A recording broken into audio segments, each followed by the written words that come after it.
முன்னாள் பொதுச் செயலாளர் அம்மையார் அவர்கள் சொன்னார்களோ அந்த கட்சியோடு இன்றைக்கு எடப்பாடி பழனிசாமி அவர்கள் நேற்றைக்கு வரை பிஜேபியோட உடன்பாடு கிடையாது கிடையாது என்று அடித்து பேசிவிட்டு அவர் பேசியதை நம்பி எனது அருமை நண்பர் ஜெயக்குமார் அவர்களும் பேசினார்.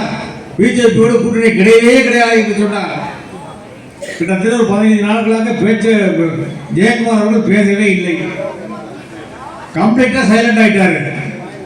நானும் ஒவ்வொரு வகுப்பு தோழர்கள் சட்டக்கல்லூரியில் ஒன்றாக படித்தவர்கள். அந்த அடிப்படையில் அவர் திராவிட இயக்க கொள்கைகளை பற்றுள்ளவர்.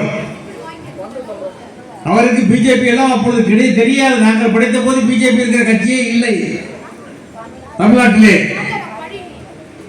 அப்படிப்பட்டவர் இயற்கையிலேயே அவருடைய பெரியப்பா பேரே பெரியார் என்பதுதான் எனக்கு தெரியும். வரை அப்படிப்பட்ட ஜெயக்குமார் அவர்கள் எடப்பாடி சொன்னதை கேட்டு பாஜகவை கடுமையாக திட்டிவிட்டு